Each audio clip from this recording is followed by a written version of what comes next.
Hello, and welcome to the Comic Conspiracy, episode 166 for the week of July 7th, 2014.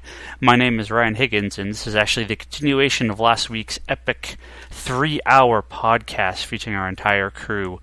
That is Ryan Higgins, Brock Sager, Bryce Larsen, Omar Brodrick, Toby Sidler, and Charlie West. We're going to pick up where we left off last week.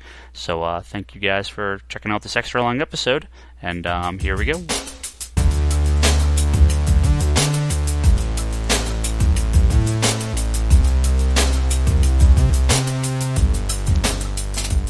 What else did we want to talk about here? I actually got a crazy, X-Men here rumor. If you want to hear it, sure, bring it. Hear this?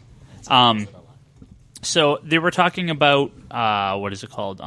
Axis, the new big Marvel event that's going to happen pretty soon. Yeah. Which, if you saw the pictures, had Red Skull Onslaught. Red Skull, yeah, and Hobgoblin and a bunch of the villains up top, and then on the bottom side, kind of like a reflection, was like kind of their counterpart heroes. So Bleeding Cool, who we like talk a lot about here, gets a lot of these rumors, and a lot of them wrong.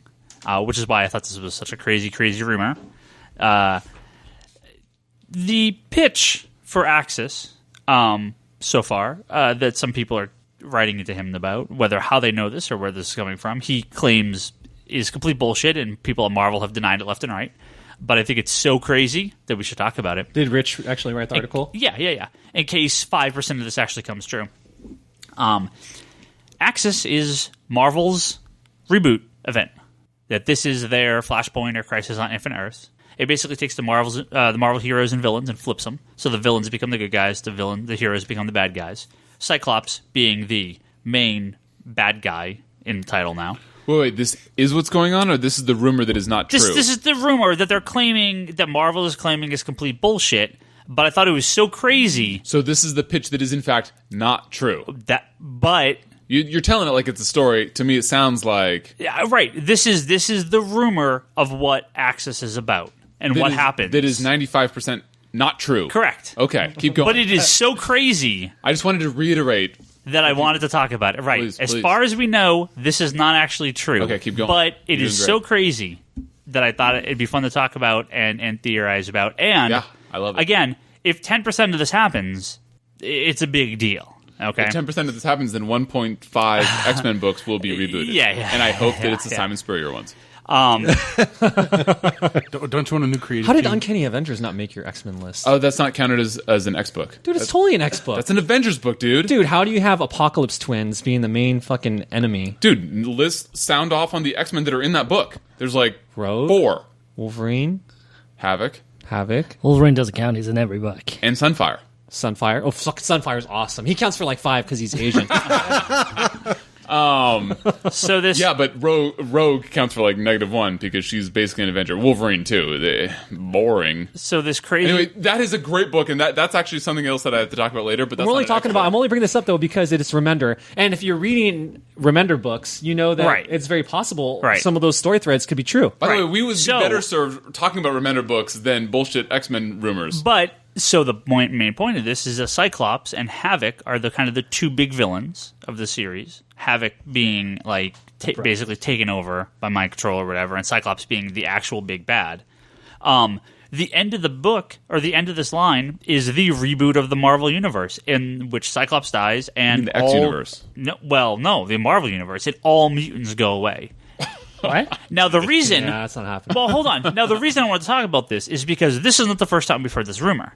Infinity is where this all starts. Yeah, you and Brock wouldn't shut the fuck up about it. Again, this is... Okay, so we had an Infinity where they basically made the Inhumans the new mutants. I know you guys keep saying that, but it hasn't actually played out anywhere, right? They had this big set. You guys still talk about that was my bitch of Infinity, of nothing actually happening in Infinity, because that was sort of this pitch.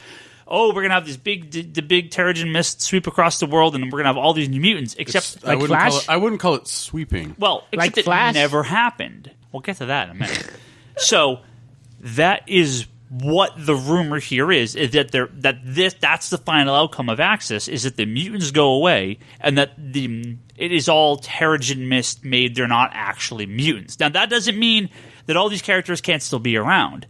But if you go back to that rumor about the Fantastic Four where they canceled Ultimate FF and that they're going, again, the rumor that they're going to sideline the Fantastic Four because of the movie stuff, a similar idea is being proposed here with the X-Men titles, that Marvel is trying to limit they can't cancel every X-Men book. They are it's 50% of the company, right? It'd be like DC going, Batman, nah. Exactly. We're just not going to publish Batman. X-Men is a third of Marvel's line? Literally. Fantastic Four has one, sometimes two books that don't sell. Right. So exactly.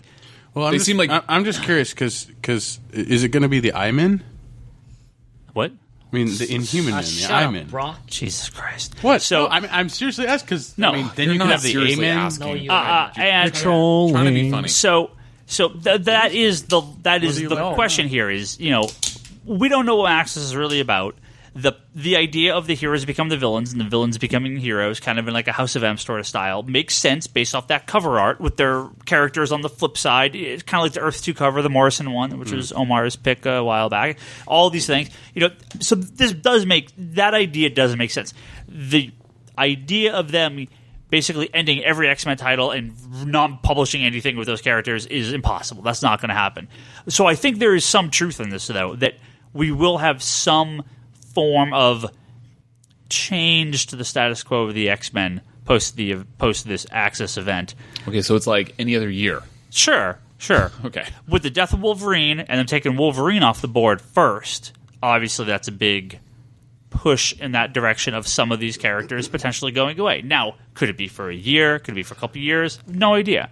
But I'm just thinking now, yes, you kill Wolverine just in time to reboot the Marvel Universe to bring back... Yeah, that makes sense. Wolverine as a Terrigen miscreated mutant. Right? Yeah, right? They're going to keep Wolverine out, and then like a year when when everybody is mad the mutant's not around, that Wolverine is going to be the rescuer. Right. He's going to bring the mutants back. So you know what's going to be really screwed up is if they take the other Wolverine from Age of Ultron, and he was the new... Terrigen missed Wolverine. Wait, so that's already the Wolverine that's running around. So do we know? Does Fox have their licensing is for the character, right? Whether or not he's a mutant, right? I think it's for the characters, right? So as the rumors right now for the movie end of stuff is Fox is not doing anything with the FF, or they're putting out the movie, but them and Marvel are completely clashing over it. Marvel has cut all ties for all products featuring the X-Men. No action figures promoting the movies, no anything promoting the movies, right? It's completely just the comic book stuff. The rumor for Spider-Man is that Marvel and Sony are in negotiations to have action figures and full lines of support for Spider-Man because they're going to split the money. And the other rumor is that they want Spider-Man to actually be in one of the Avengers movies, to finally have these companies cross the characters over, which they really should be doing. There's no reason not to. So Fox is playing hardball. Sony's like, yeah, fuck, sure, we'll put Spider-Man in Avengers 3. We'll take a cut of that action. All right, why not? So, because so much of the money comes from merchandising. The movies make money, but the merchandising is where the money, the big money is. Because you could sell that shit all year long. It's not 12 weeks in a movie theater. Yeah. It's forever. So, is any of this true? Who knows? This is one goddamn crazy rumor, and I just wanted to talk about it. So, Bryce, if they cancel every X-Men book by the end of the year, do we need to call someone? Like, do we have your contact info? Do we have your emergency contact info? I would say call my wife, but she might not understand, so you might just want to call Omar. Okay.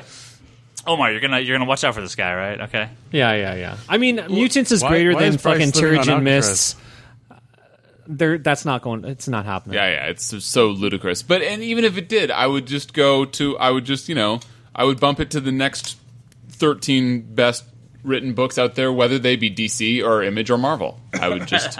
I mean, I have my my budget, and I have a lot invested in the X-Men, and I don't think that they'll bump them off, and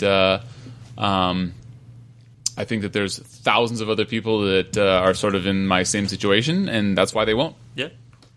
Well, you had a few other things. I think you had a couple other things on this list. We were supposed to have an Australian gentleman, or gentlewoman, I'm not actually sure, is an Australian person, joining us for this podcast, and so, but then, scheduling conflicts and all that But regardless... Yeah, one of our listeners, Carlos, was supposed to be here Carlos. tonight. He was in San Francisco, couldn't make it down, so hopefully, Carlos, if you're listening, Bryce has made something for you that he wants to... No, this is for the people. Or for us, for everyone. For everyone. But I was going to You worked diligently on this spot. while watching soccer. And so I had a conference call today in between my World Cup games that I was able to be on mute for while I did a lot of Wikipedia research. So I'd like to introduce to you guys the first, not annual, Australian superhero supervillain quiz. I'm going to give you some vague clues, and you're going to try to guess who the person is. Not us, though, right? Fuck. Yeah, you guys are. Oh, we're guessing. And we're going to do kind of lightning round because I have a tendency to go on, if you guys haven't noticed. And so I have, it looks like, you like to 9 talk. It's okay. questions. 9? Jesus Christ. Are there 9 Australian superheroes? and villains.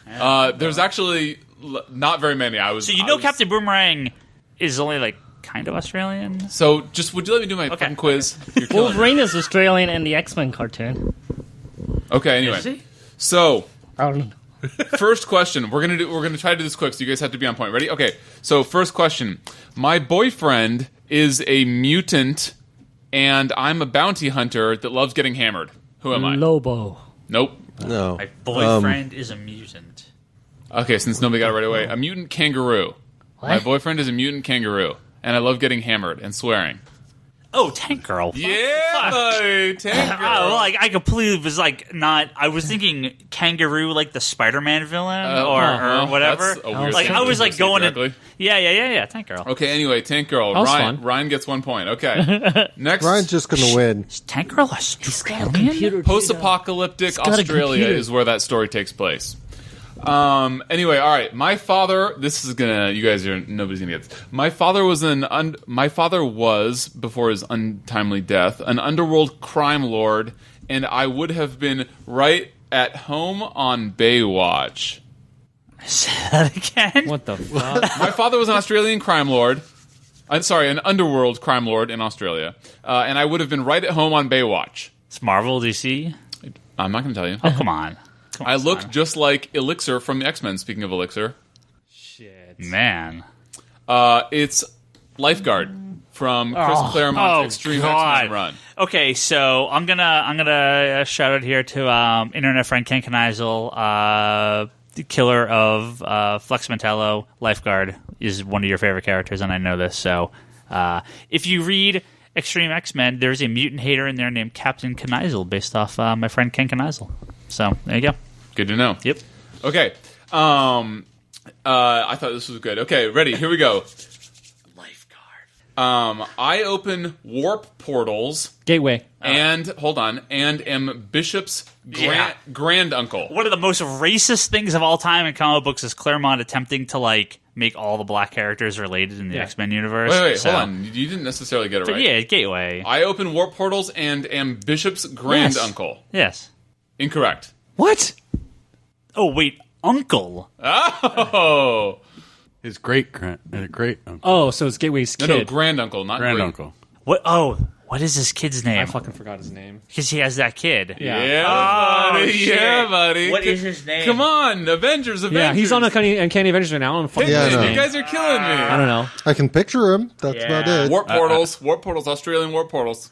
Come far on, to reach. it's Manifold. Manifold. No, Manifold's awesome character. He's cool. I like him. I like the way he's written by Remender. Whatever. So Ryan's still Or winning. Hickman. So that's like his. That's like so. Warp portals. That's his great granduncle. Then Yeah. Hold on. We may or may not get to that. Okay. Just chill out. Okay, next one. I open warp portals Wait. Omar. Wait. with my powers and haven't been seen in a decade real time. didn't they kill him? He was killed in Gateway? Savage Land, right? Yeah, didn't they kill him a while ago? Yeah. Didn't Sauron kill him or something? Oh, I'm sorry. Is your guess Gateway? Because that's not the answer. What? What are they all? It's all trickery. What, Warp all portals Australians with warp? my powers. I'm not joking. The answer is Slipstream, Lifeguard's brother. I'm not What joking. the? Okay, who do we even know these characters? Jesus Christ. He's the surfer from Extreme X-Men. There was two of them, Lifeguard and Slipstream, Anyway, think of obscure X-Men characters throughout the whole. I'm just having fun going. I never read that one, so evidently I'm going to get all these wrong. I'm not joking. Warp portals that he surfs through and can transport. So just so you know, Ryan's winning with 1 point right now. Okay, next one. I open warp portals. Gateway! Everybody, gateway! Okay, so Australians are all about warping and used my bull roarer and saved my ancestors from being stuck in dream time, and am Bishop's great grandfather. There you go. Yeah, there you go. That's That one's gateway. Omar gets it. And they killed him, right? Am I not crazy? They did kill him, Okay. yeah. But he showed up again later. Did they kill Slipstream and Lifeguard? Because they should be dead No, we just haven't seen Slipstream. We have no idea. Now, Probably was because he he's the a one bullshit character. that showed up that brought during the Avengers Extinction? Was that gateway or was that his Sanction? manifold? Huh? Yeah, Extinction. Extinction? Where Cable comes back. How did he manifold? I don't know.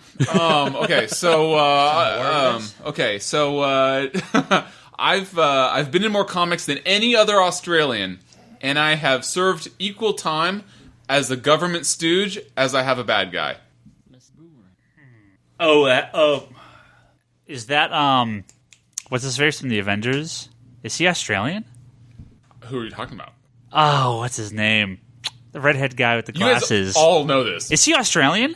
I had no idea he was are you Australian. talking The redhead guy with the Avengers. It's always like their government liaison guy, and then he's like a bad guy most of the time. Guy or something like that? Is he? Yeah, Henry Gyrick. Gyrick? Is he Avengers? Yeah. What are you reading? No. Not only is he not Australian, that is not the right answer. Okay, that's what I was thinking.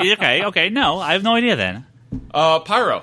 Pyro! Okay. Of course he's Australian. How do you guys not get that? He's like the most famous Australian super character. Well, he could be from New Zealand. He You has didn't that say accent. anything about No. power, like what his powers were. Okay. Yeah, because if I describe their powers, it'd be pretty fucking obvious. He controls Well, fire. government which crony one is- through X Factor, you mean? Pardon me? Government crony through X Factor? And Freedom Force. Oh, Freedom Force. That's right, Freedom Force. Freedom Force keyword.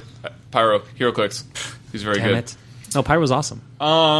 So I am only half Australian, and throughout the first several years of my existence, I spoke with an American accent before switching to an Australian accent in the mid-'80s, and have no actual superhuman powers. Captain Boomerang? Final answer? Sure. It is Captain Boomerang. Yeah, I got one. All right. Tied at 1. Because originally he was not. Hey! No looking on the Googles while I'm giving you a quiz. No. I'm You trying to damn remember kids. the deal with Captain Boomerang when they changed him over. Just ask Gage. Because they did change him over. Okay. Two more real quick. Okay. I can access the Speed Force and got my powers from my father. That's Australian. This one's obvious. Isn't he Australian? Captain Boomerang's kid, Mercer. Yeah. Okay, sure. Yeah. I wasn't actually sure. Yeah. I mean, I wasn't his sure dad's that he's- Australians. I don't think His he's dad's Australian. half Australian, yeah. Yeah, I'm actually not sure about Owen, so he's just sort of... Anyway, last one. And So nobody did will Ryan this get one. that point, or are we still tied at No, 1? nobody got that one. I work with my friend the Jolly Joker and stopped a nefarious smuggling efforts of Slam Bam the Camel. Fucking what? Yeah, Ryan can answer that. No, this isn't Marvel DC. This is Captain Koala, one of the most ridiculous trolling Australia, just showing that they just have no... There's not enough Australian representation. Anyway... In comics, but in music, that's not the case. Because what I was going to talk about with this guy, what's his name again? Carlos? Carlos? Yeah, I was going to say, who's like the most important, like at least in Australia, not say in the US, of certain music groups, like, In Excess, AC/DC, Gautier, who are some other ones? Are those all Nick Australian? Cave? Yeah, these are all Australian imports. Awesome. Yeah, I know you'd appreciate the Nick Cave one. Oh, yeah. So, Not but the he's not NXS here to one? answer it. Boys Next Door? Oh yeah, Men at Work. Oh, yeah. Bryce, good job on the quiz. Dude, good Yeah. job. Good That was job. fun. Thanks, guys. Good job. Thanks. Good. You stumped Ryan. Well, it doesn't take much. I think he stumped everybody. I would, Actually, that switching the Australian accent thing is what threw me off with Captain Boomerang. I didn't know that. I kind of actually forgot about that. I guess in the Silver Age books he didn't, because I don't think in his origin they had him grow up in Australia, but maybe need they a copy changed of that that. later. He's half Australian. Yeah. I only know. I didn't read the Flash in the Silver Age. Yeah. So I only know that. Well, because he gets gets the boomerang stuff because he's like he does it as like a trick, and then he's paid, but he's like hired by a boomerang company to be like their spokesman. And Captain Boomerang is like this character. He's kind of like if you remember like the Captain America movie where they dress him up in like that goofy outfit and have him go out there and propaganda, do the song and dance, everything. Yeah. He's a mascot, and he's like, hey, I can actually do stuff with this, and he starts tinkering around. Yeah, is with Harkness boomerangs. like even a Australian name? Hackness. Australian for boomerang. Okay. That's what it is. Well, there you go. Sure. There you go. Isn't it? That's a good one, Bryce. That's Anyway, Should put the theme music to Crocodile job, Dundee that at was the fun. beginning. thanks, guys. Did you have anything else on your list? Yeah, no, I have a bunch, but did you want to like mix it up so that I'm not? I don't keep talking because I could keep talking. I like that the two people that have lists have the laptops. Well, we had. Okay, can I just talk about Jason Aaron? Well, real quick. Too late, Ryan. So you had your chance. You had your chance. Well, we have two other things to talk about in the rest of this podcast. We have our Comic Conspiracy Book Club pick of the month, which and is I've got a lot to say Hellblazer about that. Original Sin. And then post the credits for this episode, we are going to talk about the Flash pilot. So I do want to set some time away for that, but we have plenty of time left. So Bryce, What about the Transformers? Do you want to talk about Transformers? Yes. Well, let's have Bryce finish up his comic stuff, and then we can Look, I talk have a lot to talk Transformers. about. What, did you watch it? I did. Of course he did. It's comic enough. All right, look, more We'll important talk- than Ryan's comic comments, I just want to talk about Doctor Strange. This Doctor is Strange. the new Avengers annual This is specifically, or in general? what Charlie is holding in his hand. This is everything that is about to become really effing cool. On the eve of sort of hype beginning for Doctor Strange with his movie coming out in a year, 2 or 3 or 4, or whatever it's supposed to come out, I don't even know. They took a character most recently that has been sidelined for, I mean, what has it been? It has been Maybe since the 90s. Over when a they had decade?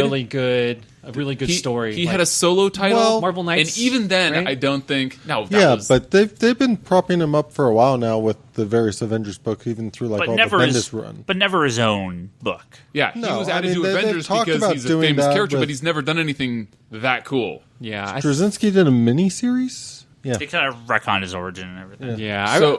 So they've just, for all intents and purposes, they have sidelined this character and not made him as cool. Yeah, maybe he's had some, like, he's popped up occasionally, but what I'm saying is, and I hope that this isn't just another example of him popping up, is that a couple of months ago, Hickman did that issue of New Avengers, written by Bianchi, that was just so, like, what the fuck is happening? Yeah. Where he goes to this other dimension to get more power because he's like, look, this Illuminati, we're trying to save the world, I need more power. He goes to this other dimension where they barter for magic power levels, and he gets into this tent or this room or whatever with this deity and has all this power broker, and they're like, you know, we sell it for your soul, how much would you like? And the issue sort of cliffhangs on like, I want to sell all my soul for like all the power.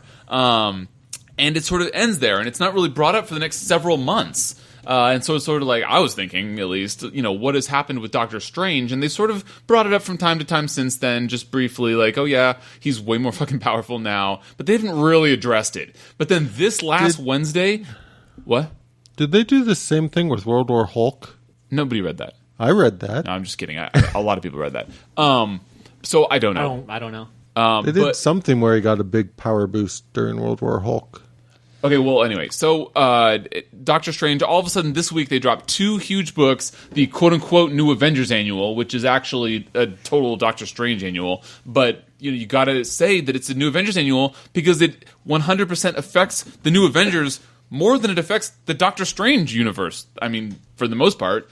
And they dropped the New Avengers issue where Hickman is totally trolling DC. If you guys have been following New Avengers for the past several issues, they're basically fighting the Justice League. Yeah, but they're called the Great Society. Yeah, to the point where they're calling them like Wayne and Bruce. Yeah, and- it is serious. Like, It is- dude, you could go to court on this shit. It is crazy how much he's trolling them, and I thought like there wasn't that much shit talking going on between companies nowadays, so I don't really know what the backstory is. Oh, it's pretty but incredible. I love think it. that it is awesome, just the balls that this guy has to troll so unnecessarily DC with their Justice League and how basically the Illuminati are trying to save their world versus the DC Justice League's or Justice Society's world. Yeah, they're called the Great Society, and there's a character that is the equivalent of Batman, equivalent of Flash, equivalent of Superman, equivalent of Dr. Fate / whatever Martian other Manhunter, Flash. Yeah.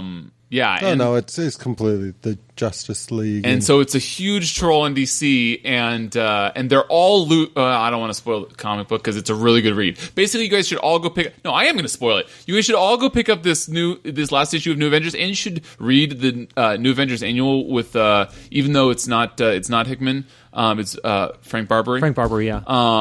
So you should all read that before the New Avengers one because it sort of reaffirms such a fantastic that read. Doctor Strange has gone off the deep end. Shit is tits up with Doctor Strange. He has gone crazy in terms of his power levels, and he is capable of some crazy shit. Yeah, this is like Dark Phoenix Cyclops shit going on here. This is that's a great point. It is like Dark Phoenix Cyclops. So all of a sudden, what is happening? The Avengers are losing to the Justice League, and what is going to happen? And then all of a sudden, at the end of the New Avenger, or towards the end of the New Avengers, Doctor Strange is like, "Look, motherfuckers!" And like Superman. Superman is just fucking destroying Hulk. Hulk's like, "I am the strongest," and pretty much like. Well, he punches out the Hulk. Yeah, basically. he just like destroys him. Yeah, and then he turns back into Banner. It's fucking incredible moment. Yep. Who else gets destroyed? Oh, Iron Man it was fucking awesome. Flash disassembles Iron Man. Yeah, and Iron Man's like, whoa, what's going on here? Usually in every other situation, Iron Man getting undressed by a woman is like a fantastic thing. Yeah. But it's like he has no control over anything because in a blink of an eye, she's incredible. She's defeated him. Namor's locked horns with Martian Manhunter, and that's sort of a stalemate. Batman is fighting with Black Panther, and that's sort of a stalemate. But and so Dr. Fate is punking Doctor Strange, and it's not looking good for Doctor Strange. And then all of a sudden, Doctor Strange is like, "Look, motherfucker," and totally turns the tables on Dr. Fate and takes off his helmet, and turns out that he's like this little wussy kid, which is even more of a troll in DC. Fucking hilarious. It is so good, and makes Dr. Fate just look like a total punk, and he's like, "Look, you're just a collector of these artifacts. You're a joke." And then makes Cthulhu come down out of the heavens and like grab all of the Justice League members and basically said, "Okay, kids, stop playing out of your playground." Yeah, level. Go back. Our world is going to win, and your world is destroyed. And I think that's the big thing with New Avengers and Illuminati. It's like these world events where all of these universes are coming together, like the 52, the New 52, all these different Earth 1, Earth 2, Earth 5, Earth 300, and the Illuminati is making sure that their world is the one that's protected. There has to be some payoff at the end with these characters having killed trillions and trillions and trillions of people. Like, there needs to be some... I mean, I know they're doing that, like, Time Out or Time's End wrap-up, which very well could be part of this whole, like, reboot of the Marvel Universe thing. So something's got to come out of this, because this story is... I mean, I'm, like, an issue or two back still, but it's still...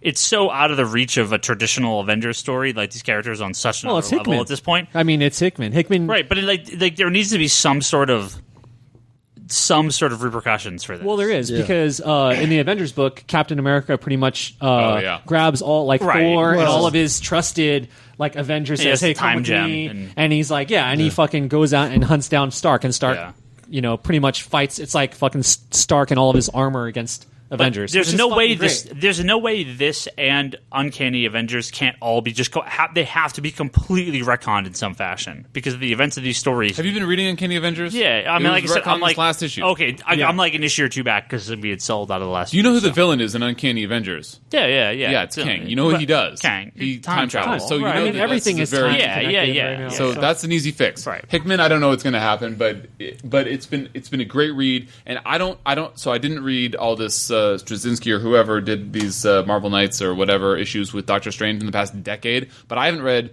any good shit from Doctor Strange in like 2 decades. Yeah, so it's been a long time. The fact that they're finally making him like really sort of relevant is awesome. What did you think of the book, Charlie? Oh, the book's good. I'm liking what they're doing with Doctor Strange. I just find it... I kind of feel like Doctor Strange has been getting propped up between being a member... Like, he was a member of Bendis's Illuminati. Sure. He's been around for like constantly over the past 10 years. But he was pretty much the guy that said, "Oh, you guys coming over to the secret sanctorium." Exactly. It's like I'm the fucking come and play in my clubhouse and no one knows about us. He's like Magic and Uncanny X-Men. He doesn't do anything. He would just teleport them places and hide them. Like he wasn't doing anything. He's like Wong. He's like Wong to the Avengers. He's pretty much like Wong or like Jarvis. He's hopped in at certain points in the past few years and done things. Like he was responsible for, Brand New Day in Spider-Man. No, but okay. I didn't read that. And there was all the stuff with don't bring up Brand New Day. I guess, and a good comic I conversation. guess all I'm basically saying is, yes, he's definitely propped up to more the forefront right now, but it's even during like the Bendis run, they did a whole story arcs about like who would be the Sorcerer Supreme, and like that was very focal to him. So yeah, but that was weird. That was like him getting depowered, right? Because he got all crazy, and then he's like, "Oh, I got to let go," and then Brother Voodoo came out of that, or whatever Voodoo. And then they had the thing where he regained the like. I'm not saying that they've definitely put a darker spin on him now, and they're focusing on more of the cost of what he does and all that, and I'm all for that.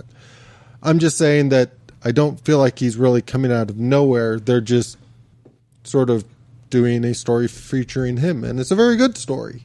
But yeah, I think this story is way better than the Bendis one. I think that the Bendis stuff with the Hood and the Eye of Agamotto and transitioning it onto Brother Voodoo was at the twilight of Bendis' Avengers career, and it was frankly, well, in my opinion, wasn't good. And yes, they were trying to bring more spotlight onto him, but I think that this is sort of like what any great writer can do with a character, is take this character that hasn't had a whole lot of attention paid to them. I mean, I hate to keep going back to like, what Johns did with Green Lantern, and it's not even on that same level, but it is in a similar vein of like, take this character that is a great character that isn't necessarily an incredible top-line character, and like pointing out like, yeah, this character can be a total fucking badass. Yeah. And yeah, there should totally, based off this book, like, dude, I would totally be into it. It's kind of, again, I keep looking at the Elektra book with fucking Blackman and Michael Del Mundo, but dude, that's the same shit, where they have these worlds, there's like fucking Assassin's Guild, and it could just be done. It could be done, and maybe it's not a fucking ongoing, like, past 2 years, but shit. yeah. Check it out. It's fucking awesome. So you guys should be reading Hickman stuff. I know that Ryan talks a lot of smack when I'm not on the podcast about it, but Hickman stuff it's very complicated, but in my opinion, it's worth the payoff. I'm rereading East of West, and I mean, that is some confusing shit, but it's so deep. I just love learning like more about these worlds, as long as the story's like good. Sure. Because of Original Sin, I've been reading Avengers, and it's been the last couple issues of Avengers with Cap in the Time Gem doing all the time travel stuff. It's been great. I have not liked previous issues of it, but I've liked the last handful. So, and New Avengers, again, since they're tying it all in, I'll start reading that again. But yeah, I mean, I was not a fan of the previous stuff, but this new stuff's been very good. Yeah. So yeah, it's been really good. I also wanted to give a mini plug to Superior Spider-Man, even though it's done and over. I wanted to say, for any of you that have been thinking about reading Superior Spider-Man but haven't, I'm just catching up. I'm not behind. I never read it, so I'm catching up now. And I have to say, if you have ever been thinking about it but haven't done it yet, go out and pick up the trades for Superior Spider-Man, because it is so enjoyable and really good. So I haven't read any of the Amazing Spider-Man reboot, but anyway, Superior Spider-Man, I know it's very old news, but just another shout out to that. Go pick that up. Yeah, and supposedly I guess they're bringing back the Superior Spider-Man title in some shape or form with Doc Ock. It's part of the Spider-Verse crossover. They're doing this big, like, all versions of Spider-Man team up for some big epic Spider-Man time travel battle or something like that. Cool. Which could be cool. Yeah, well, I'm looking forward to $20.99 next month. Yeah, that starts soon too. But Toby wants to talk about the Transformers movie. I think he has some stuff to say here. It's all right. We could do it next time. No. This is next time. We got plenty of time. Ooh, next time. Let's talk about Transformers. I want to see what you were thinking of it. So I guess if you haven't seen Transformers by now, you should. Have you guys? Anybody else? No, not yet. I stopped watching. What is it? What's his name again? Is it on Michael Bay? Yeah, Michael Bay movies. When I think after, was it Pearl Harbor? No, yep. Bad Boys maybe. That's like his You second saw movie or first movie. One movie he did. Yeah, I mean, I watch Transformers like when I'm falling asleep or something, and It was bad was Transformers 2. That was pretty so bad. I haven't seen 3 or 4, but if they were on TV, I would totally watch them. They're rentals for me, but I would enjoy them renting them. Well, I saw Transformers. 4. Was it Age of Extinction? Yeah.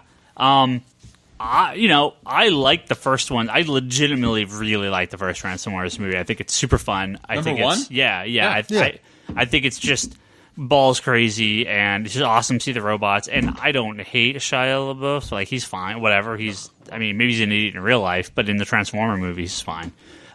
2 was horrible. Like, there's no redeeming 2. Even the action scenes in 2 weren't that good. I thought the action scenes in 1 were better. I just one or two okay fight scenes. 3 was... I love 3. 3 was just so stupid, crazy fun. Yeah. Again, they just went, who cares about plot? We're just going to have a ton of fun. We're going to just have crazy battles. The big fight scene in Chicago when they had to tear down that big building and everything was just so nuts. I had no idea what to expect for 4. They're going in a different direction. They brought in Marky Mark. They're trying to do some different stuff. It's Mark Wahlberg, man. Yeah, Mark Wahlberg. Fucking dicks. Marky Mark. It's Marky Mark. Yeah, fine. Mark Wahlberg, who's a good actor. Fuck you, bunch. He's a fucking producer and a director too, man. Yeah, Mark Wahlberg's a good actor. An acclaimed. Yeah. He's up there. So I was really excited for it. The reviews are terrible as expected, and it made more money than God as expected. So I think it's exactly what we thought it was going to be.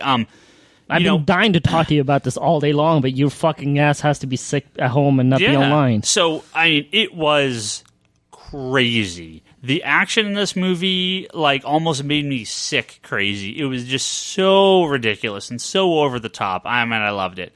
You did? Yeah. There is, the humans to me in this Quitting the podcast, see you guys all later. were way better than the first couple. So I actually didn't hate Shia LaBeouf in the first couple, and I actually thought his parents were hilarious. They were annoying, but annoying on purpose. I thought they were funny. In this, it's a little ham-fisted. It's a little forced at the beginning. It's like a guy and his kid, and his idiot friend, and they're inventors, and he, as you see in the trailer, he finds Optimus Prime, and he tries to bring him back to life. And, the general plot of the movie is, Is what? It's this third group of Transformers from, I don't even know if they're from Cybertron. They're just from, creation. They're like this... They're like... The attack dogs for the creators, who were not really given much info in the movie, but they're basically sent to bring Optimus Prime home, and they're trying to collect the Knights of Cybertron, which are actually a thing from the comic, which in the show, which blow me away. They're very different what they do with them, but that's actually way deeper than I ever thought they would get in, because these are actual elements from the show and from the comics that have it's not just it's 4 robots. So they really go completely different on the robots. There's a bunch of characters I haven't used before. Bumblebee's, he's in it, but he's barely in it. He's not the main guy. Optimus Prime's the main guy. If you're familiar with, the other characters, Toby, I'm not as familiar with Transformers as you probably are. How accurate are those other guys that they use? They had the samurai guy and... Well, he generally, I wanted to say, was white. Drift. They changed some colors on people, but yeah. To me, they were like Hound. Hound is. Do you remember Hound in the original movie? He's the skinny older Transformer that'll tell war stories. Okay, yeah. Yeah, that's John Goodman, right? With a giant belly now. Yeah, so he's complete. So they completely changed him. Yeah, for that. Yeah. Okay. He didn't feel like Hound to me. Yeah, well, again, yeah. I think Optimus Prime and Bumblebee are kind of the two that they really try to focus on being as close. And then Lockdown, the bounty hunter from space, he's from the new cartoon, the animated one that you didn't like. Yeah, he's from that? Yeah. Okay, cool, yeah, because I didn't watch that. And he could be from the original and some obscure one that I just didn't know, but he was a big character in the animated series. Okay, the new one. Yeah. So, sort of the twist in this movie, if there is one, well, there's the kind of big one is that the government is working with this lockdown to basically hunt down the rest of the Autobots and Decepticons and get rid of them, and especially bring Optimus Prime back. So they get Transformium, which is the metal that all Transformers are made from. It's like metachlorian, right? Exactly. Yeah, it's like unobtainium, and they make all these new Transformers, including Galvatron. And if you're familiar with Transformers, Galvatron is actually a reincarnated Megatron. So, as true to that was like the OG animated movie, right? Yeah. Where Galvatron first appears. Journey. Yeah, that's from the original movie. Yeah. Got the touch. Yeah. Hell yeah. It's like Journey, baby. Come on. So Galvatron, again, he's in a number of fight scenes, but then he just sort of like, well, I'm out, and he peace out. I'll be back. Well, but you left out that basically the reason why Galvatron took over was they had Megatron's head. They fished out Megatron's head, and they were trying to build all these technology things from Megatron's head, and he's slowly manipulating everything through the thing, which is also from the Transformer animated cartoon that you didn't like, that you said it was for kids. There you go. So it's Kelsey Grammer and Steve Jobs. Yes, and Lockdown. Beast. Well, that's right. crazy. Versus Optimus Prime and Marky Mark and his 17-year-old daughter. So this and the boyfriend, who was actually kind of cool. No, he was a fucking idiot. They should have killed him right away. They should have killed him. They killed the friend. Yeah, the fucking friend should have stayed alive for the whole movie. Oh, he was terrible. The only interesting human in the whole movie. Well, anyway, so it's a bunch of fight scenes, and it's ridiculous action. Half of it's in China, because half of every movie now is going to be in China, because China owns the world. And it was the #1 movie in China opening weekend as well. I mean, like $90 million, which is unprecedented. I think that was the number I saw. So, yeah, we got to have Transformers destroy cities in China, because the vacancy level in most big metropolitan cities in China is 0. Right, so they go to Hong Kong and they have and Optimus. It's funny because I read a few reviews and they're like, "Oh, these Dinobots kind of come out of nowhere." And I'm like, "Well, you kind of do. If you're paying attention, they don't." So yes, they do. They retcon the Dinobots as being the Knights of Cybertron. So basically, he's gone and collected all the people that have like the Allspark, or the people that are like the most important Transformers, and when he gets them all out, again, they don't know Optimus from Dick. So Optimus is like, "Help me," and they turn into the Dinobots, because fucking why not? They're Dinobots. And was there a face-off between Optimus Prime and Grimlock? He's like, no, Grimlock. He turned Grimlock into a little bitch. Yeah, he beats Grimlock down and then rides him in the battle with his flame sword. I'm telling anybody that's a Dinobot fan, do not watch this movie. They're gonna does Swoop talk? He's like, he does a horse training with Grimlock. He does a little doggy pile thing, going, "I'm the master. You're the one that's going to listen to me." I love Grimlock, and I don't care. It totally worked in the context of the story, because they're setting these guys up as they're not the Dinobots, really. I mean, they take the forms of the dinosaurs. The best part about it, at the end, Optimus goes, "Thank you," and they kind of just walk off into Chinese mountains. Yeah, so it's like, all right, giant fucking dinosaur robots gonna just walk off into Chinese mountains. Yeah, they're like, "Peace out." Explains fucking Godzilla right there. Right. So, who was it? It was Swoop, Grimlock. Not all 4 of them. Yeah, but there's a couple others that they have in the cartoon later, isn't there? It's like the 4 main ones are there. The main ones. And so, oh man. It was so good. Like, it's just shut your brain off fun. And like the others, it was just so much fun. I love seeing all that big destruction. And again, I thought the humans were not so annoying like in the other movies. Like, I thought they were fine. I mean, they served their purpose. I liked that they kind of went deep with some of the Transformers lore. And I'm not the biggest Transformers fan, but I was like, are they talking about the Knights of Cybertron? Like, that's a really kind of, for what I would think a general audience would accept, like, they kind of went way deeper in this than I thought. But Toby obviously has problems with this, so. I don't like it at all. And let's start with, I actually really like Michael Bay. Sorry. I actually like Marky Mark, and I really like the Transformers. So I figure, Bay, Marky Mark, and Transformers all in the same movie. Fucking done deal, right? Expect a lot of shit. Going in, I was like, what the fuck am I watching the whole time? Now, it's kind of turning into like the Star Trek thing, where every other movie is good, every other one is bad, as fans say. So to me, I loved 1, I hated 2, and there was a writer's strike, so it's a little bit of an excuse, not really, but loved 3. I just loved 3. 4 is horrible again. So hopefully, Wait, 3 was the one with the old guy, the old Transformer. Yeah. I really like that. I really like that one. Is awesome. Nimoy. That one. Oh, that was Leader Nimoy, huh? Yes. His voice sounded familiar. That one was awesome. I really. Well, that's not enough for me to fucking love the film. It's still Michael Bay. Fuck that shit. 2 had Decepticon nuts. Yeah, that's why. No, bad. Okay, I'm sorry. That was part of it. You lost me at 1 if you don't have the greatest Transformer ever is Starscream. And if you don't have Starscream fucking saying like, "Oh, fuck you," like he's not talking like, if you don't have the original voice, fuck Optimus Prime. Optimus Prime is a bitch.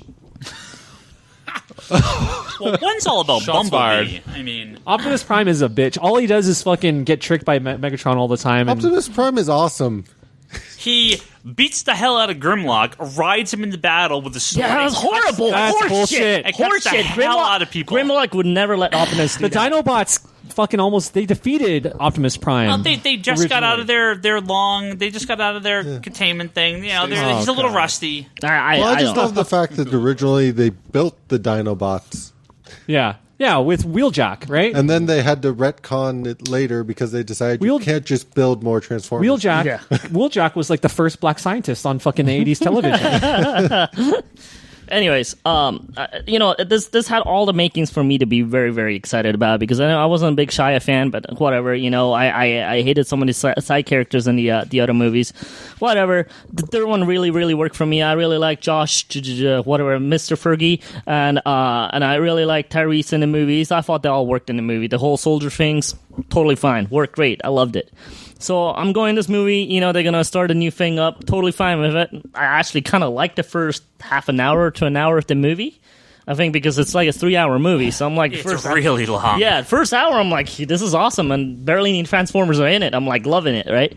So the guy that you didn't like, the funny kind of geeky guy, the surfer dude, as I call him, I loved him. He made all the comedy for me, right? That they kill him off right away, and then Marky Mark's daughter has a stupid boyfriend that shows up out of nowhere. I thought that was a Transformer. I thought, yeah, I thought it was too. I was like, the fucking soldiers are attacking the farm, and then there's this random car that just shows up. I'm like, that's a fucking Transformer. He's gonna save fucking Optimus. No, it's some fucking silly human doing silly tricks with his little car, and he's gonna bang Marky Mark's daughter. Didn't like any of that shit. He should have died. How often did the girl that played his daughter say "dad" in the movie? Quite a bit. Because in the trailer, it's said 3 or 4 times. That was quite a bit. I mean, actually, I didn't mind the Marky Mark and the daughter thing. Kind of worked for me, and it's and then some people go, oh, he can't have a daughter because he's so young, and she's the other way around, whatever. But it's explained that it's a teenage pregnancy and stuff like that. I kind of like that backstory, and he's kind of trying to make it work. The other thing I really hated was he's kind of an inventor in the show. He has this giant barn with all these inventions he's doing. Cool. Then he goes, one day I'm gonna invent something that will matter. So the entire fucking movie, I'm like, he's gonna build something that will change everything, right? Never happens. Well, he finds that stupid gun and he's fucking start pointing and shooting. He rebuilds Optimus. I mean, that is he fixes. Did he really? Did he really? Then they Kinda. drive around, he just scans a new truck and he's brand new again? Explain that one. Why couldn't Optimus do that before? He gets him working. I don't know, man. No, but I understand. I understand. Some I don't know. jumpers and So- a car battery, and you're ready to go. I really wanted to like this movie, and all the blatant product placement with the Budweiser, and you guys brought it up in Man of Steel. It did really bother me then, but it didn't bother me as much as this movie. I was like, Bloom, all these blue bottles, oh, like it's Budweiser. Marky Mark's gonna open it and drink it in front of you. I'm like, what the fuck? Has it come to this? I hate it when it showed up in music videos. Kind of understand it. They need some money. Sure, give the musicians some money, but Hollywood blockbuster movies that make millions and millions and millions of dollars need Budweiser money too. So Toby, I think. I also hated all these Chinese cameos. I hated all of them. I didn't know who any of the people fucking were. Justin Timberlake dude in the car. Fuck him. Who was the guy in the elevator? There had to be someone. That's a championship boxer. He's like an really? Olympic boxer. Yeah, Okay. he's like some super. I guess boxer okay, dude. that makes sense because the joke of it was he watches the girl beat the hell out of all those guys. Yeah, right? yeah, Okay. yeah. So but I was like, there's all these blatant cameos placed for the Chinese. We people. don't know who this. Right? Yeah. That's for them, not us. We Yeah, don't know who they are. I don't know. That's like, well, if I don't know. I can't say that- Australia well, is going to give us well, a hold ton on. of money. Let's Hold on. throw in all these Australian jokes in it for them. It just kind of bothers me that you do that. I will say this though: when I saw Transformers, seriously, 80% of the audience was Asian, and that may just be a Bay Area thing, but it may 'cause you're be this. seeing- Are you saying something about me? You're racist. Are you No. saying something about me right now, No, Ryan? Surrounded by Asians. God damn it. No, I knew I smelled some chow mein. There's some chow fun. Were you cataloging? But And, it bugged me too when the Asians people are coming out and I'm like, I know where that mountain was, where fucking Dinobots were. I'm like, shit. but I think Asian people are responding to this movie because of how much Chinese people are probably responding to it very favorably, at least here, because of how much it is, knowingly a part of the movie. And then the white people were like, oh, I thought Godzilla was from fucking Japan. Oh, he's from China. So Toby, are you excited for Teenage Mutant Ninja Turtles? You know, I'll give it a chance. I'm not very excited because I feel like they look ugly as hell, and I feel the one-liner is pretty bad, worse than they were before. I mean, sure, maybe like 20 years ago, Cowabunga and the 30-year-olds are going like, this is fucking stupid. Quite possibly, that's the same thing going on now. Yeah. The kids are going to be thinking this is awesome, and I'm going like, this is stupid. Yeah. You know, but I'll give it a chance. It's Ninja Turtles. But the dialogue was horrible in this, too. My face is my warrant. Oh, come on, man. That was the best line in the movie. Are you kidding me? So horrible. That was my face is my. Do you have a warrant? My face is my warrant. That was the funniest line in the whole movie. I laughed so hard when I saw that. That was a legitimate line. So we're gonna hold on. I gotta go through my list here. Oh, hold on. Horrible. What do you guys think about that? Well, we need to. We still have two big things to talk about, so we got to get on this so we can wrap up. Product placement, bad character development. Oh, the new Transformers sucked. I don't like any of them. They're just random. Hound wasn't Hound. I wanted him to tell war stories. That didn't happen, right? The samurai guy was just kind of saying funny things. Yeah. And then was it the guy who plays Bender was just mean to like Bumblebee for no reason. I didn't get that. I'm like, that's weird. I like this trench coat. I like this green trench coat. Yeah, but otherwise, they're not well liked. It's not Ratchet. It's not Iron Hat. It's not Jazz. Yeah, I was surprised they went with all new characters. You know who would have been the best character to introduce in this movie, and they totally missed it? Would have been Hot Rod. Oh yeah! Fuck yeah! Hot Rod should have been Marky Mark's car. Yeah, Hot Rod should have been Marky Mark's car. That would have been a perfect place for him. Yeah, they didn't fucking do it. Okay, hold on. Chinese market. Yeah. Oh, I think it's lost its heart. It doesn't have its soul anymore. And minor thing. Yeah, yes, shut up. It's Transformers. You like your X-Men? I like my fucking Transformers. We got to wrap up. No. Toby. Okay, fine. Galvatron. He's asking about movies really quick. I just want to ask him a question about movies. Hold on. Galvatron. The whole thing, at first I was like, maybe they shouldn't call him Galvatron. They should just call him Nemesis Prime. And then when they revealed it was Galvatron, I'm like, okay, their new take. It's okay for a movie version. It's not unicorn that turns... Unicorn. Yeah. Unicorn. It's a unicorn. She's going to be in Daredevil? I don't know. Anyways. You don't care about Rosario Dawson? Hold on. Oh my God. Oh, I think she's going to be maybe Typhoid Mary. But anyways, going back to this. I kind of like their new take. I still wish they called him Nemesis Prime as a code name. That would have been cool. But anyways, that's just me. Okay. Anyway. The next movie will be awesome again because it'll go in a sequence. You know, awesome, horrible, awesome, horrible. Next one's going to be awesome. Number 3 was awesome? Yes. Yeah, very awesome. Number 3 was good. The odds are awesome. Number 3 was... It's Michael Bay, bro.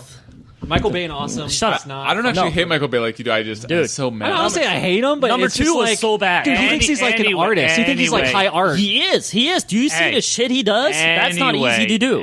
Number 3 is Toby. Anyway. You don't do that to Bryce. I get my time now. Because we're gonna go over.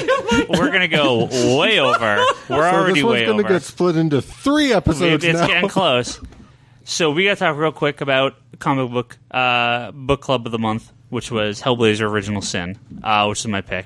And if you only read the first half, that's actually what you should have read, because this is the more recent volume is 11 issues long. The original trade's only 5. So I was only hoping to get the original bit out of this. So if you did read this, if you read the whole thing, cool. If not, oh well. And that's got the Swamp Thing issues in it too. Yeah, this has other stuff. So when I originally talked about this book, I accidentally misread which issues were in here. I thought it was the original Swamp Thing issues that feature John Constantine by Alan Moore. It actually isn't. It's a later story by Rick Veitch and Jamie Delano featuring John Constantine. So it's a good story. You don't have to read those though. But it didn't have the Alan Moore issues, which is unfortunate. But so the original arc in here is the first 5 issues of Hellblazer, featuring John Constantine, character of Alan Moore Swamp Thing, and sort of getting you into the world of Hellblazer. And from what I understand, they're basing some of the early episodes of the new Constantine show off these early issues. So if you read these, you may kind of have an idea of what's coming up in the Hellblazer show. I'm curious what you guys thought of it. So this is a very old school Vertigo title, so a little different than probably what we're reading these days, but Brock, do you get a chance to go through any of this? I didn't get a chance to go through. I read it last year. Was my first exposure to it. And we'll do this quick. Yeah, so I mean, I'm still enjoying Hellblazer. I pick up the trades as I can. They're reissuing. Again, I don't really remember too much from the early issues, except for it kind of just you saw Hellblazer. You know, you saw John Constantine get into a situation and then do something, and it is, you know, origin of Constantine. Yeah, so I mean, it's very kind of, we see him developing as a character, and from my exposure to him from the Alan Moore Swamp Thing issues, the voice is different going into this book versus what you got out of. He seemed more confident in the Swamp Thing issues. Here it seems a little bit. He doesn't have that confidence, but it builds as the story goes on. So, I mean, I've been enjoying it. It's just a lot of material. Like, it's really, really just heavy. I mean, it's the way comics used to be. Flipping through and going, what the hell? Like, as you're reading it, you're just like, wow, but it's just so much information. Like, it's in these bigger trades, you kind of get information overload with the amount that's in them. Sure. So, but I enjoyed it. So, I mean, I'd have to give it 8 out of 10, Ryan. All right. Well, hi. Did you actually read this, Omar? I read some of it when I was looking through it, and it's awesome. I'm really impressed with the art. Where did it come in the 90s? Late 80s, 87. Oh, shit. There's, like, weird alien devil porn. Your porn? Hentai, go. Keep going. That's on some, like, was it Dark City shit? Ooh, nasty. Just keep going. No, so when I was looking through it, like, I really didn't have a lot of time. I'm going to be honest. I can't give a straight-up reporting, but from what I looked at it, very, very macabre, you know, all in line with the stuff, because I read a lot of the, you know, recent Constantine stuff. I didn't get to read a lot of the older stuff. But this isn't what you originally assigned, right? Well, it's the first half of this, yeah. Okay. I love the paneling, all the sequential art. It was incredible. I guess Vertigo all was like that back in the day for the most part. And I think Promethea reminds me of... This pre-Vertigo, but what becomes Vertigo, right? Okay. So I have a high appreciation for all that stuff. It's all really dark. My brother was really more into this gritty stuff. You know, he read Swamp Thing and all the Alan Moore stuff. For me, it was too dark. I was like, I liked happy things like X-Men and, you know, superheroes dating. Dreamcoat. Well, now it's different. I grew older. I was a late bloomer, you know, and then I started liking boobies and, you know, and seeing things like this kind of stuff. So I think it's cool. It's a good read. I think that it's definitely, again, very dark. I mean, it makes me feel like, man, what are you thinking, bro? This is the stuff, right? This is the stuff that you love reading. Yeah, like it's dark, man. Yeah, love it. But I mean, the imagery is really nasty with all the bugs and like the gluttony and like. Oh, and that from the trailer of the pilot, that appears to be the plot of the pilot. Yeah, so no, perfect timing. I think it's great that you assigned it. I feel bad that I didn't get to really read it. Well, you can read it soon. I've been cutting podcasts a little bit, so it's all good. We're happy you're here. Yeah, Bryce. I'm happy to be here. So I actually did read it, and I love you, man, but I didn't like this book. That's fine. So it's sort of what Omar said, is that this will be a great TV show because it'll be great for like the dark stuff, and basically just gave me an encounter, which is sort of to speak on how well written it was. It is a horror comic book. Yeah, exactly. And I don't read horror because it makes my stomach turn, and I like there's the issue with all the yuppies are actually devils. Yeah. Like, as a yuppie, I appreciate that, man. I don't like that. Like, the whole social commentary, I felt that well, you have to also remember this takes place like mid 80s England, which was a very shitty time. Margaret Thatcher on her way out. So, like, a lot of that is you know, being that was another one of my problems, is that I appreciate how comics are in terms of their art form as medium for social commentary. So many titles do that, and so many titles do it well, and I am not going to say this is not well written. I think it's just beyond me, frankly. It seems to be very well written. It seems to be he knows exactly what he's doing. Bryce, did it give you nightmares? Is that what you're trying to tell us? No, I actually didn't get any nightmares. But the art was just it was too gritty and gothic, and macabre is a good describing word for it. And it was just not my style. My comic style is more happy and clean cut and yuppie, and so having such a gritty like noir story. Like Fatale. I picked up Fatale because I was like, Brubaker, awesome. This is the same team that did, Cap and the Winter Soldier. What could go wrong? But it's very similar to that in terms of it's very occultish and very dark, and that's just not my style at all. So if this is your thing, I highly recommend it because it was gross and it literally made my stomach turn when I was reading it with all the flies in the one issue. Oh yeah, that was nasty. And then he's in the bathtub and then the issue where that devil worshipper takes the little girl down into his cellar after he's murdered the other girls. Ooh. And like, I mean, there's some. You can't be doing that shit anymore.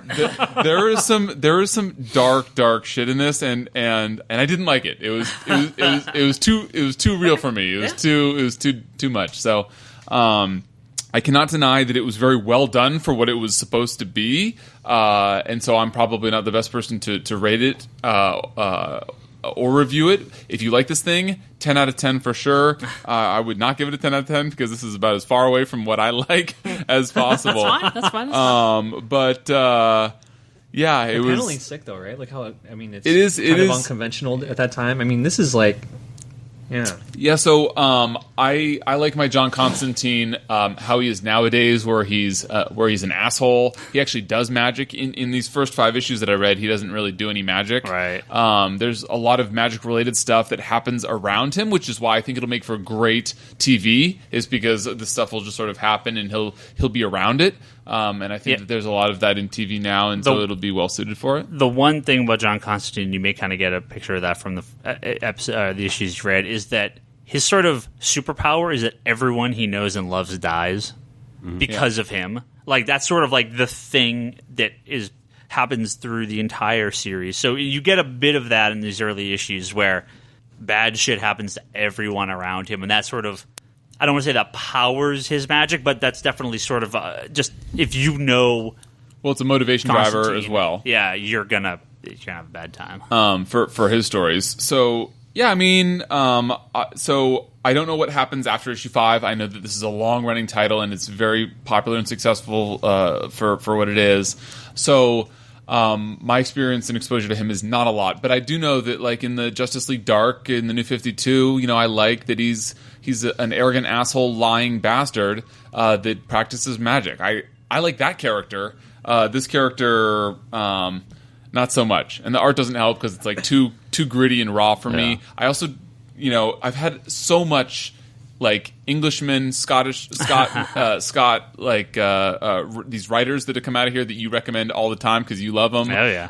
That are all writing about like how shitty they were, and they all seem to be in their 50s. Yeah. And this is when DC went over, Karen Berger and DC went over to England and said, we got this guy named Alan Moore. Who are your friends? Who are the other guys in comics? Let's bring them all over to do our comics. Right, exactly. That's where Jamie Delano's one of them. And this seems like more of it, and it's more social commentary. I read Watchmen. I get the whole gritty social commentary in comics.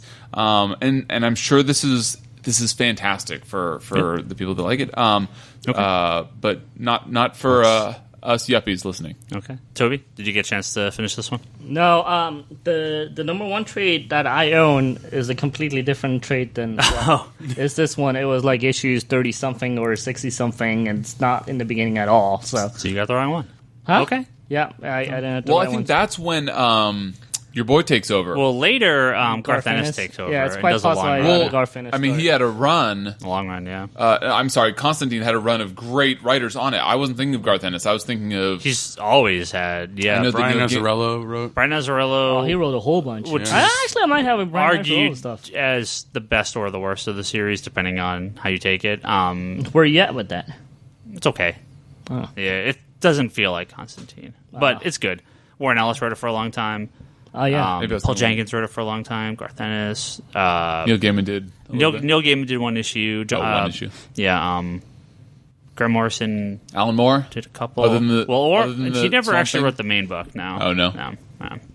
Other people later. So. Charlie, what do you think?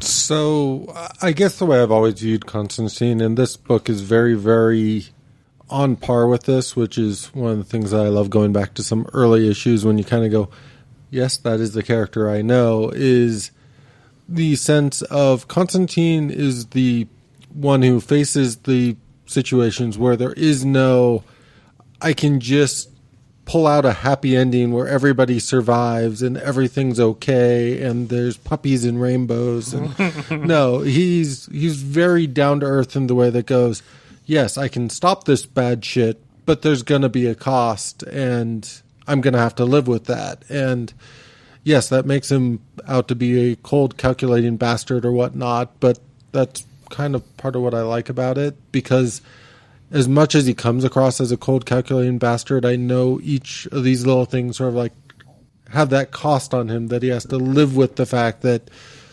he had to turn on somebody who trusted him to stop this from progressing any farther. Like, I'm very much into the idea, and it's part of what we got into a little bit with like Man of Steel, is I do believe there are situations where there isn't going to be just that we can just make everything okay again and stuff. And a lot of times when you get into a lot of stories, they will quickly invent something that will allow things to go back the way it was, or to avoid the fact that tons of people just died here. They'll either ignore it or they'll figure out a way to retcon it so it didn't happen, with Superman flying around the Earth to turn back time or whatnot. And I understand the place for stuff like that, but I appreciate stories being told where you literally have to make sacrifices, and that's very central to the Constantine book. And I think if you're willing to sort of accept that good people sometimes have to do bad things, similar to what's going on currently with Doctor Strange,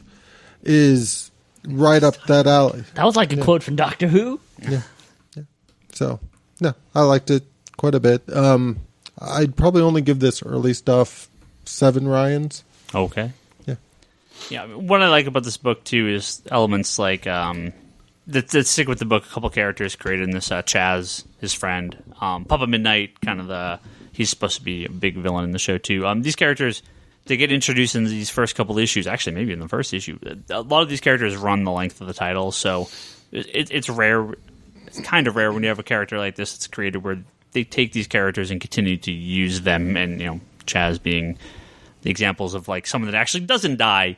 Someone like Zatanna in some of the books, they bring her into the series occasionally as well, when they were kind of playing with mixing characters in the DC universe and Vertigo. So a few of these characters, like we said, most of them die, but there's a few that get introduced here that don't. But yeah, I mean, Hellblazer as a whole is one of those books that kept me reading comics when I wasn't reading much else, along with Sandman and a bunch of other Vertigo stuff. So, I have a fond place in this series in my heart. The first volume is very much procedural. You're getting to know the character, you're getting to know the setup. Each of these intro stories are just kind of giving you a little taste into the life of John Constantine. The bigger arcs come later, especially Garth Ennis, and especially some of the later creators do. So again, this is very introductory, but I picked this mostly so people that are maybe not as familiar with it, when the show comes out, they're giving some backstory to this character, because I don't know what they're going to change in the show, but kind of give you an idea of where this character started. And if you like him in the New 52, this is, again, the origins. This is where the character started. A little bit different. He's not as cold and calculating in this book as he is maybe in later appearances. He's legitimately trying to help people, but it comes off horribly most of the time. When he does use someone, it's for the better. That is always sort of how he works, but there's points where Constantine, is like, well, I'm fucked, but if I can get out of it, I'll get out of it somehow. And so, again, I don't think you see this quite as much in this, but I think it's an interesting. It's been years since I've read any of these early ones, so good to go back and reread it. So, it's an interesting take on the character, and the origins, things always change from the way these characters start out, so I'm happy to have reread it. And yeah, I'll give it 7 out of 10 too, so I did like it. But I think later books do a better job of really defining the character. Especially the Garth Ennis run was so good. Everything about Garth Ennis comes from that run. That's where he starts all of his big ideas. So maybe we'll pick that down the road. Well, we're going to wrap up, but then we're going to talk about Flash. But we're going to be quick. So thank you, everyone, for listening. You don't want me to give my pick? Oh, yeah. Oh, Brock's got a pick. I totally forgot. Yes, what's your pick? I'll stick with the the vein of independent stuff that I've been doing. My pick is Dead Body Road by Justin Jordan. You've been really liking that. Matteo Scalera. The first trade came out last week. Yeah, real recent book. Justin Jordan did Luther, The Adventures of Luther Strode. I didn't read any of that stuff, but I picked up Dead Body Road on when it came out, issue 1, and read through it, and it was really enjoyed it. Matteo Scalera's artwork does a really amazing job in the book. So It's fucking awesome. He's going to be the new Batman artist, too, right? Taking over for I think so. Capullo. I think so. Really? What? Yeah. Matteo Scalera. No. Capullo's not leaving Batman. Really? No. Maybe Eternal or something. Okay.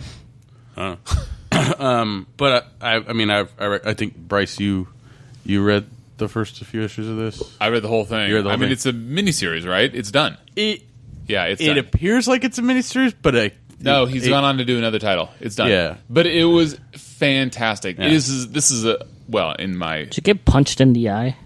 I did soccer. Ah. I got elbowed actually He's going to get bit, though.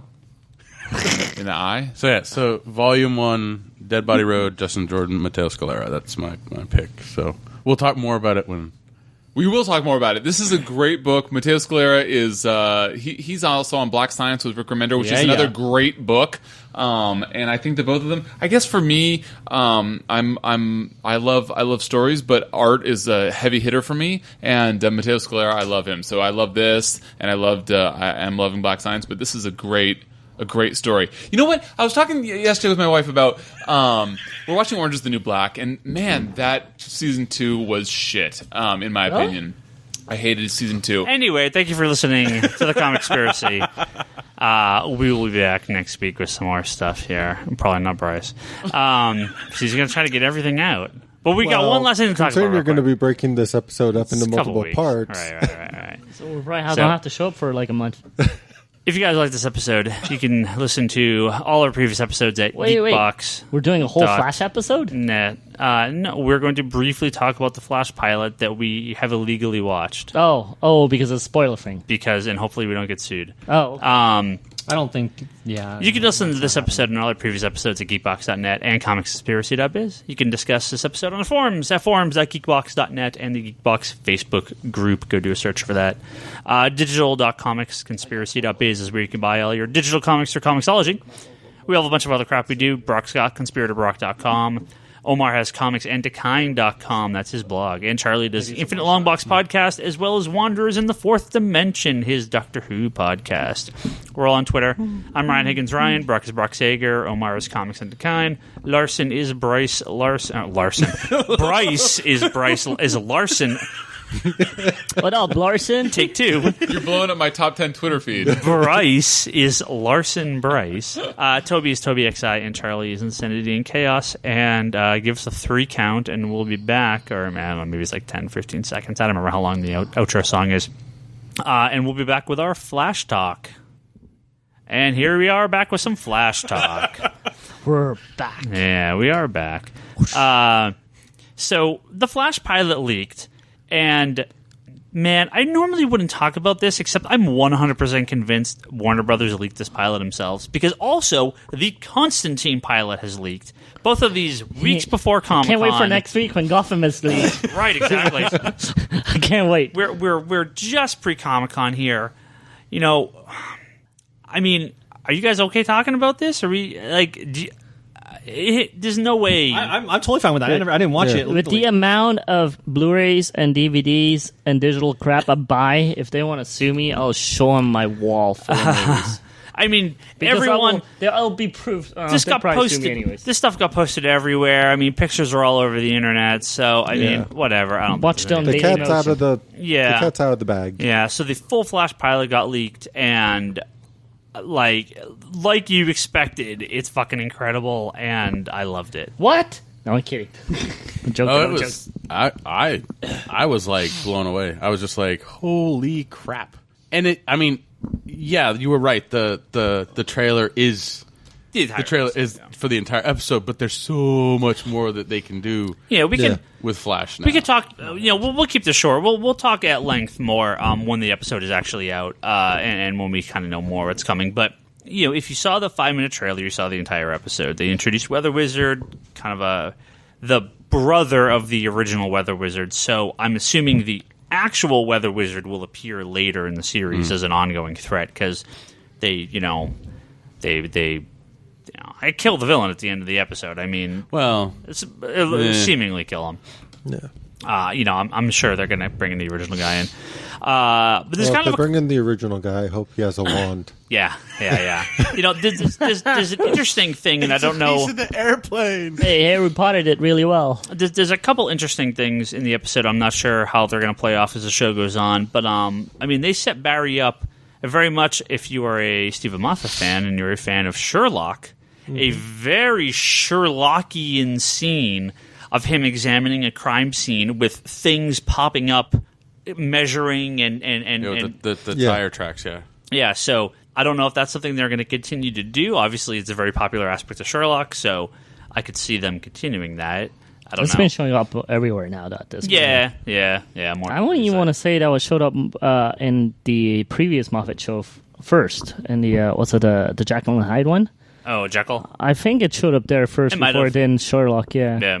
But Sherlock, I think it was the it was show. the big one. Yeah. Yeah. It's also a lot easier to do now with all these tracking software at this point. Yeah. The visual effects in the show are fantastic. There's great scenes with zoom at the beginning. Yeah, Gorilla Grodd. I was going to get that to the end, but they do have a couple big. There's at least one big tease in the episode. Yes.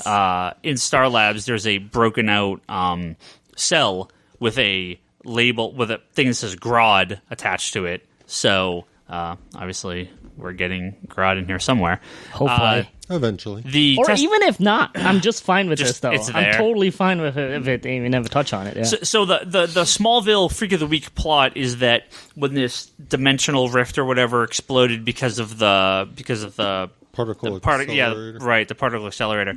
It created this little pockets of these weird energy and dimensions giving people random powers. So there's all sorts of random people with powers all over the city now, and Nebulivist. And there's your Freak of the Week. They brought out the dark matter and all the different elements and stuff like that. All the theoretical. All the theoretical elements which tie into things like Apocalypse and Dark Side and a couple other things. It feels a little bit like what they did in the Justice League comic of the New 52, where when Darkseid came to Earth, his opening of the dimensional portal kind of empowered a bunch of random people and fucked up a bunch of stuff. So it's a kind of similar concept. Yeah. There's a few crossover stuff in this episode already. I mean, they show Arrow in it, as it was in the pilot. He does his speed test at Ferris Air from Green Lantern. Yes. So Ryan Reynolds cameo incoming. But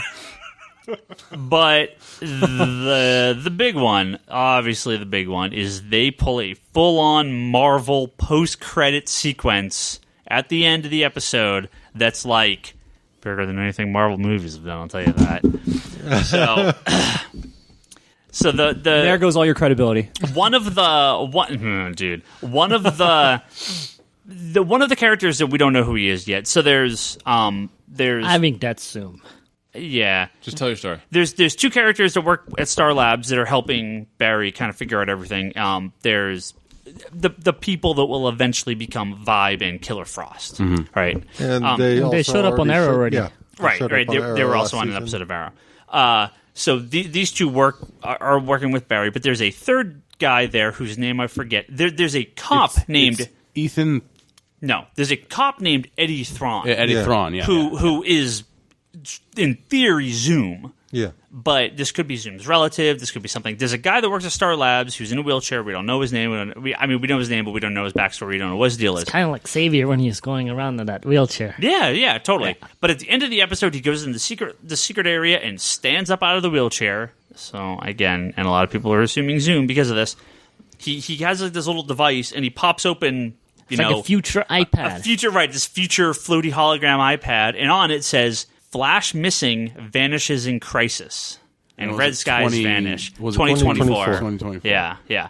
So the end tease of this is Flash dying on fucking Crisis on Infinite Earths 10 years in the future. And this is on the CW, and this is better than anything Marvel's ever done. That last scene, like, boom, my brain exploded. They also had that. comparison. Was it Wayne Tech bought Q? Oh yeah. They mentioned Wayne Tech. They merged Wayne Yeah. Industries and Queen. Queen Industries. Yeah. So there's a little throwaway thing in the bottom for that. I don't know if they're going to bring in, maybe Gotham will have some. But come on. Teasing Crisis on I hope it's better than Arrow. Teasing Maybe I'll watch Crisis on Infinite Earths so this only has one shot of a guy without a shirt on. Very, very short, very brief. It was the main guy, though. But it was Yeah, definitely... but it was to make a joke. Yeah, it was a very fun, light episode. I mean, and it was info dumpy as hell, but that's fine. It's a pilot. But... it felt like a 2-hour movie squished into 45 minutes. It should have been a double episode. It should have been, Yeah, it should have been an hour 45. I was really surprised. Because there was just so much going on. It felt in a the little. episode. I personally felt it was the only negative I think I have about the show. It felt really choppy at times. You totally know where the commercial breaks are, and it shouldn't feel like that because the biggest one for me was after he's outside of the police station, his hands vibrating, and then we go to Ferris Hair.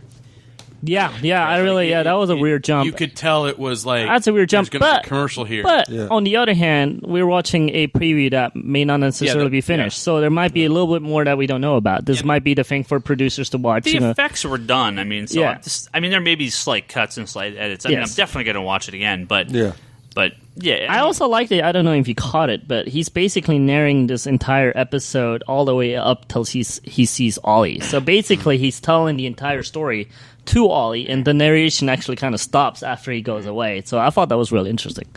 Mm-hmm. Yeah, I mean, I like having a little cameo there and everything. That was cool. Yeah. I mean, the episode felt very fun, very light. It didn't feel nearly as dark or heavy as Arrow has been. No, but I think that's a contrast, right? Right. It's the Superman-Batman thing. Right. It's, Arrow is very Batman-ish, and this is very more lighthearted. Yeah, almost completely in day, except for when Weather Wizard rolls in and all the clouds come down and everything like that. So, it was...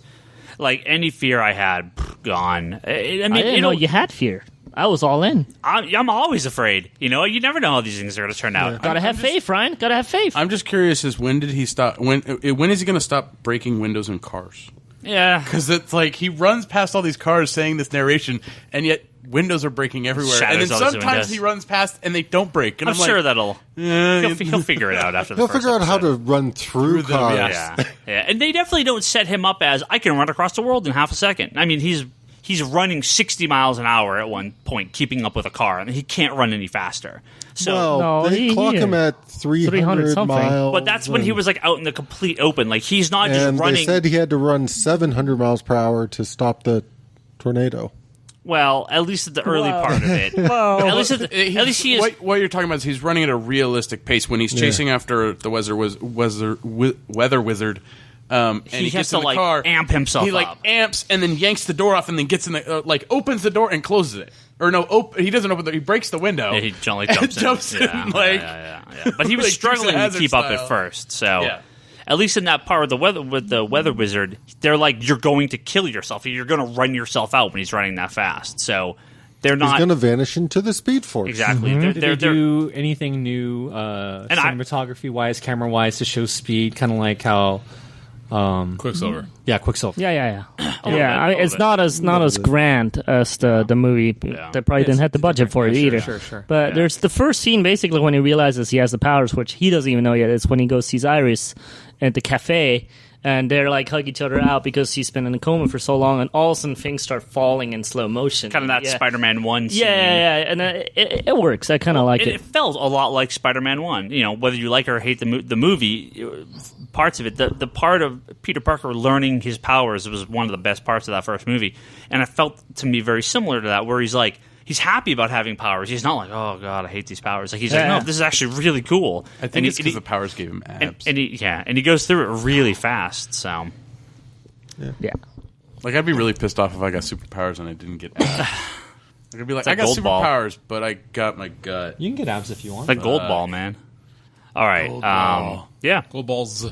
We'll have more to say about Flash when it actually comes out, because, again, there could be some differences. And, we've got a couple months before it. But if you really want to Can't see wait. some Flash now, you can always get the previous live-action series. you Oh can, yeah. you can. Oh yeah. I like that the original Flash is the dad. Oh, yeah, and Yeah. That John was Wesley cool. Shipp That is was a his super father. cool touch. Yeah, That was his super- father is. I mean, it was only 2 characters that he could have played when I heard that he's going to be on the Zoomer. show. No, it was going to be the Garrett. Jay Garrick. Yeah. Jay Garrick or his actual dad. Actual dad, so yeah. either way, I would have been happy, and it was his actual dad. So I was like, he was Dawson's dad. He was the Flash. Now he's. And I think that they did a great job with just the introduction. Where I mean, we see what happens is when he's a kid, and we see just enough of it to kind of be curious and have that question lingering over, even if we don't touch on it in for a couple episodes down the road. Yeah. It's still one of those lingering questions that can be constantly brought back up. Yeah. All right. Thank you, everyone. We'll catch you next week.